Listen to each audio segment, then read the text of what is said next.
Hello আমার দুষ্ট প্রিয় মিষ্টি বন্ধুরা, তোমরা সকলে কেমন আছো? আশা করি তোমরা সকলে অনেক ভালো আছো। বন্ধু, আজ তোমাদের মাঝে নিয়ে আসলাম নতুন একটি লাগালাগির গল্প। বন্ধুরা, গল্পটি শুনলে তোমাদের দাঁড়িয়ে যাবে, তোমরা হাতের কাজ করতে বাধ্য হবে। তাই ভিডিওটি না টেনে শেষ পর্যন্ত গল্পটি দেখুন। চলুন বন্ধুরা, আর কথা না বাড়িয়ে গল্পটি শুরু করি। কলিং বেল বাজতেই ফটাফট উঠে দরজা খুলে দিলাম। নীরু মুচকি হেসে জড়িয়ে ধরল। অনেক দিন পর দেখা হওয়াতে নিজেকে আর সামলাতে পারলাম না, জড়িয়ে ধরে দাঁড়িয়ে রইলাম। দরজা আটকে নীরুকে নিয়ে সোফায় বসলাম, কিন্তু নীরু না বসে হাত ধরে টেনে বলল, উঠ, এখন বসার সময় না, রুমে চল। রুমে কেন? এইখানে বসে কিছুক্ষণ গল্প করি। খালাকে বলেছি তোর জন্য নাস্তা নিয়ে আসতে। নীরু উদ্বিগ্ন হয়ে বলল, না না, এখন কোনো খাওয়া দাওয়া হবে না, আগে তোর সমস্যার সমাধান বের করব, রুমে চল। নীরুর কথায় ভ্রু কুঁচকে এলো। তাও উঠে পড়লাম। নীরু আমার হাতে প্রেগন্যান্সি কিট ধরিয়ে দিয়ে বলল, এইটা হাতে নে, সমস্যা মনে হয় এইটাই। নীরুর কথায় হকচকিয়ে গেলাম। আসলেই কি এই সমস্যা? প্রেগন্যান্সি কিট হাতে নিতেই পুরো শরীর হিম ধরে গেল। মুহূর্তে মনের মধ্যে শত রঙের প্রজাপতি ডানা ঝাপটাতে লাগল। নীরুর হাত চেপে ধরে যেই না সিঁড়ি বেয়ে উপরে উঠতে লাগলাম, অমনি মাথা ঘুরে উঠল। মুহূর্তে চারদিক ঝাপসা হয়ে এলো। দাঁড়িয়ে থাকা দুষ্কর হয়ে উঠল। চোখ বুঝলেই যেন মুক্তি।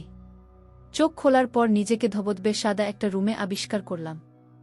হাতে স্যালাইন লাগানো। বুঝতে বাকি রইল না এটা হাসপাতাল। আশেপাশে চোখ বুলোতেই মাহিনের দিকে চোখ পড়ল। মাহিনের সাদা শার্ট চাকা চাকার তো লেগে আছে, চুলগুলো এলোমেলো, মুখ ফ্যাকাশে। আমি উঠে বসতেই তড়িঘড়ি করে আমার পাশে এসে বসল। আলতো করে আমার মাথাটা বুকে চেপে ধরে বলল, কতটা ভয় পেয়েছিলাম বলতো ছোট পরি। এই ভাইয়ের প্রতি একটুও মায়া হয় না? খুশির খবর মানুষ এইভাবে দেয়? এমনিতেই একটা বিপদে পড়েছি, তার উপর তোর অবস্থা দেখে পা গোল হয়ে যাচ্ছিলাম। মাহিনের কথার আগামাথা কিছুই বোধগম্য হল না। মাহিনের বুক থেকে মাথা তুলে বললাম, কি হয়েছে বলো? কিসের বিপদ, কিসের খুশির খবর? আর আমিই বা এখানে কেন? মাহিন আমার মাথায় হাত বুলিয়ে বলল, রাদীপ অ্যাক্সিডেন্ট করেছে খুব বাজে ভাবে। ওকে হাসপাতালে আনার পথে নীরু কল দিয়ে তোর কথা বলল। তুই নাকি সেন্সলেস হয়ে গেছিস। মুহূর্তে আমার দুনিয়া ঘুরে গেল। একদিকে বোন আর একদিকে বন্ধু। যাই হোক, আল্লাহ তাআলার কাছে লাখ লাখ শুকরিয়া, দুইজনই এখন ঠিক আছে। মাহিনের কথায় আমি পুরো মেরে গেছি। রাদীপ ভাই অ্যাক্সিডেন্ট করেছে? তাহলে নীরু কোথায়? নীরুর কথা মাথায় আসতেই মাহিনকে জিজ্ঞেস করলাম, কিরে নীরু কোথায়? ও তো আমার সাথেই ছিল। মাহিন মুচকি হেসে বলল, যার ভালোবাসার মানুষটা বিপদে আছে, সে কি এখন এইখানে থাকবে? রাদীপের কেবিনে নীরু কেঁদে কেটে একাকার করে ফেলেছে। আমিও যাব দেখতে, চল। এইসব স্যালাইন টেলাইন খোল, বিরক্ত লাগছে। মাহিন কপট রাগ দেখিয়ে বলল, থাপ্পড় মেরে দাঁত ফেলে দিব, উঠবি তো? তোর জন্য যদি আমার প্রিন্স প্রিন্সেসের কিছু হয় তো তোর খবর আছে। খবরদার নড়বি না। মাহিনের কথায় বেকুব বনে গেলাম। মাহিন বোধহয় আমার অবস্থা বুঝতে পেরেছে, তাই মুচকি হেসে আমার মাথায় স্নেহ মাখা হাত বুলিয়ে বলল, ভাবা যায় আমার পিচ্চি পরিটা মা হবে। আমার তো কি আনন্দ লাগছে বুঝাতে পারবো না।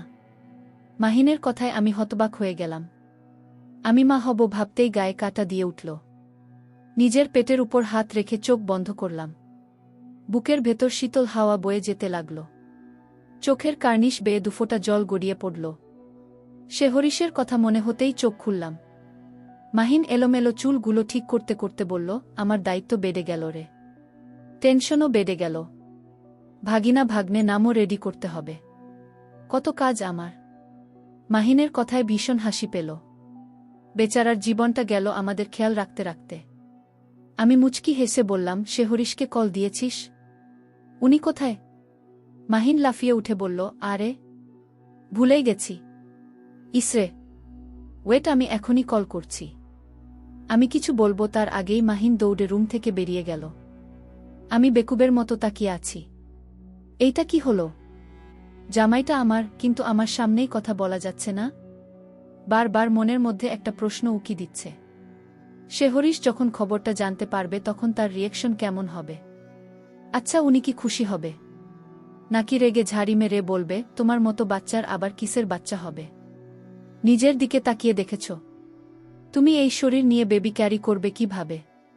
এইসব ভাবতে ভাবতেই হৃদস্পন্দন বেড়ে যেতে লাগল। বাচ্চার কথা ভেবে নিজেকে স্বাভাবিক করতেই চারপাশে তাকিয়ে দেখতে লাগলাম। চার দেয়ালে বন্দী হয়ে আছি। সাদা রংটা বড্ড বেশি বিরক্তিকর লাগছে। দেয়ালে একটু রং দিলে কি এমন ক্ষতি হতো? রোগীরা এই একঘেয়ে দেয়ালের দিকে তাকিয়ে হয়তো আরও বেশি ডিপ্রেশনে চলে যায়। দেয়াল ঘড়ির টিকটিক শব্দ কানে বাজতেই সেই দিকে চোখ রাখলাম। ঘড়ির কাঁটা বরাবর একটায় গিয়ে থামল। চোখ ছানাবড়া হয়ে গেছে। তার মানে এতটা সময় এইখানে ছিলাম। মাহিনের দেখা নেই আর স্যালাইন শেষ হওয়ার নাম নিচ্ছে না।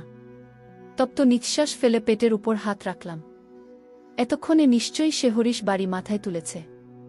ওইদিকে নীরু রাদীপ ভাইয়ের হাত ধরে বসে আছে। কেঁদে কেঁদে মেয়েটা চোখ ফুলিয়ে ফেলেছে। রাদীপ ভাইয়ের মাথায়, হাতে আর পায়ে ব্যান্ডেজ করা। বাম হাত আর বাম পায়ে ফ্র্যাকচার হয়েছে। কপালটা গভীরভাবে কেটে গেছে। নীরু কিছু সময় পর পর রাদীপ ভাইয়ের মুখ ছুঁয়ে দিচ্ছে। নীরুর হাতের স্পর্শে রাদীপ ভাই পিট পিট করে চোখ খুলে তাকাল।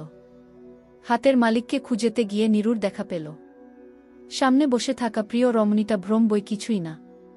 এই ভেবেই মুচকি হাসল রাদীপ ভাই। রাদীপ ভাইয়ের ব্যথাতুর হাসি দেখে নীরু শব্দ করে কেঁদে উঠল। রাদীপ ভাইয়ের বুকে মাথা রেখে শার্ট খামচে ধরে জোরে জোরে কাঁদছে নীরু। নীরুর এহেন কাণ্ডে রাদীপ ভাই স্তব্ধ হয়ে গেছে। যাকে ভ্রম ভাবছে সে সত্যি সত্যি তার সামনে বসেছিল। আর এখন সেই মেয়েটাই তার বুকটা চোখের জলে ভিজিয়ে দিচ্ছে। রাদীপ ভাই ডান হাত উঠিয়ে নীরুর চুলে হাত বুলিয়ে বলল, কাঁদছ কেন? কি হলো? নীরুর কান্নার বেগ বাড়ল, বই কমল না। রাদীপ ভাই নিঃশব্দে নীরুর মাথায় হাত বুলিয়ে দিতে লাগল। নীরু হেঁচকি তুলতে তুলতে বলল, আপনি কখনোই ভালো হবেন না, তাই না? সব সময় আমাকে জ্বালাতে উঠে পড়ে লাগেন। কেন বুঝেন না আমাকে? কেন দূরে যাওয়ার বাহানা খোঁজেন? কেন একটু ভালোবাসেন না? আপনার কিছু হলে আমি কি নিয়ে থাকব? কে জ্বালাবে আমায়? বলুন, কি হলো বলছেন না কেন? নীরুর কথায় রাদীপ ভাই স্থির হয়ে গেল। হাজার শব্দের ভিড়ে উপযুক্ত শব্দগুলো খুঁজতে বেগ পেতে হচ্ছে। এতদিন যেই কথাগুলো শোনার জন্য ব্যাকুল হয়েছিল, আজ তা শুনতে পেয়েও নিরুত্তর হয়ে আছে। নীরু মুখ তুলে রাদীপ ভাইয়ের গালে হাত বুলিয়ে বলল, কি হলো, কথা বলছেন না কেন? বলুন। রাদীপ ভাই এলোমেলো শব্দে বলল, আমাকে ভালোবাসা যায়। নীরু চোখ মুছে জিহ্বা দিয়ে ঠোঁট ভিজিয়ে কয়েক সেকেন্ড সময় নিয়ে বলল, উহু, ভালোবাসি। রাদীপ ভাইয়ের চোখ জোড়া অশ্রুসিক্ত হল। আলগোছে চোখ মুছে বলল, সব পরিস্থিতিতে আমি তোমাকে ভালোবাসি নীরু। তুমি যেমন আছো, যেভাবে আছো, এতে আমার কোনো সমস্যা নেই। কিন্তু নীরু প্রশ্নবিদ্ধ চাহনিতে রাদীপ ভাইয়ের পানে চাইল। রাদীপ ভাই চোখ বন্ধ করে বলল, বাচ্চাটা কার নীরু? নীরুর কপাল কুঁচকে এলো। বাচ্চা? কিসের বাচ্চা? কার বাচ্চা? রাদীপ ভাই তপ্ত নিঃশ্বাস ফেলে বলল, বিশ্বাস করো, আমি তাও মেনে নিব। আমার শুধু তুমি হলেই চলবে। তোমাকে ঘিরে সব কিছু মেনে নিব, সব কিছু আমার করে নিব। ওয়েট ওয়েট ওয়েট, কিসের বাচ্চা? কার বাচ্চা? নীরুর কথায় রাদীপ ভাই বেদনা বিদুর হাসি দিয়ে বলল, তুমিই তো সকালে প্রেগন্যান্সি কিট কিনে নিলে, এখন আবার বলছো কিসের বাচ্চা? নীরু চমকে উঠল, ভীষণভাবে চমকে উঠল। দুইয়ে দুইয়ে চার করতে দেরি হল না তার। বুঝতে বাকি নেই সেই প্রেগন্যান্সি কিট ঘিরেই এত কাহিনী। সেই কাহিনীর জল গড়িয়ে অ্যাক্সিডেন্ট অবধি পৌঁছে গেল। নীরু রাদীপকে ভুল বুঝল না, বরং খুশি হল এই ভেবে যে ছেলেটার ভালোবাসার গভীরতা দেখে। হারিয়ে ফেলার বিষাদময় যন্ত্রণা সহ্য করতে না পেরে কঠিন সিদ্ধান্ত নিতে। নীরু মুচকি হেসে বলল, একটা প্রেগন্যান্সি কিট নিয়ে এত কিছু? একবার মাথা খাটিয়ে ভেবে দেখুন তো, আমি কিট কিনেছি বলে কি আমার জন্যই হবে নাকি? আপনি এখন বিছানায় পড়ে আছেন, আপনার ঔষধপত্র সব মাহিন কিনে আনছে, তার মানে এই নয় যে মাহিন অ্যাক্সিডেন্ট করেছে। আপনি পারছেন না দেখেই তো সে কিনে আনছে। প্রেগন্যান্সি কিট কিনলাম বলে আপনি ধরে নিলেন আমি আমার জন্য কিনেছি। আরে আমাকে কি এতটাই খারাপ মনে হয়? নিজের ভালোবাসার উপর বিশ্বাস নেই? রাদীপ ভাই বোবা চোখে নীরুর দিকে তাকিয়ে আছে। অপরাধবোধ ঘিরে ধরেছে। আসলেই তো কিনেছে মানে এই নয় যে ওর জন্যই হবে, হয়তো অন্য কারো জন্য নিয়েছে। নীরু রাদীপ ভাইজের মুখের অবস্থা দেখে মুচকি হেসে বলল, এত টেনশন করার কিছু নেই। প্রেগন্যান্সি কিট নেহুর জন্য নিয়েছিলাম। রাদীপ ভাই চমকে নীরুর দিকে চাইল। নীরু রাদীপ ভাইকে সবটা খুলে বলল। পুরো ঘটনা শোনার পর রাদীপ ভাই নিজেই বেকুব বনে গেল। নীরু মুচকি হেসে বলল, পাশের রুমেই আছে নেহু। আপনি বরং রেস্ট করুন, আমি ওকে দেখে আসি।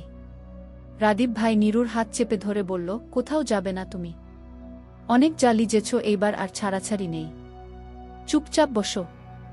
বসতে অসুবিধে হলে ফটাফট আমার বুকে মাথা রেখে শুয়ে পড়ো। বহু প্রতীক্ষিত মেঘ তুমি, এইবার বর্ষণ হয়ে তৃষ্ণার্ত বুক ভিজিয়ে দাও। প্রতীক্ষার প্রহর ভেঙ্গে এইবার আমার হয়ে যাও। রাদীপ ভাইজের এহেন কথায় হকচকিয়ে গেল নীরু। লজ্জায় আড়ষ্ট হল।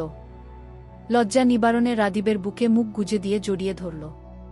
ঝগড়া, খুনসুটি, মনোভিমান, অভিযোগ, ভুল বোঝাবুঝি শেষে মানুষটা তার হল। হন্তদন্ত হয়ে কেবিনে প্রবেশ করল শেহরিশ। সবে চোখ লেগে আসছে এমন সময় দরজা খোলার আওয়াজে চোখ থেকে ঘুম উবে গেল। কপালের উপর থেকে হাত সরিয়ে দেখি শেহরিশ দাঁড়িয়ে আছে।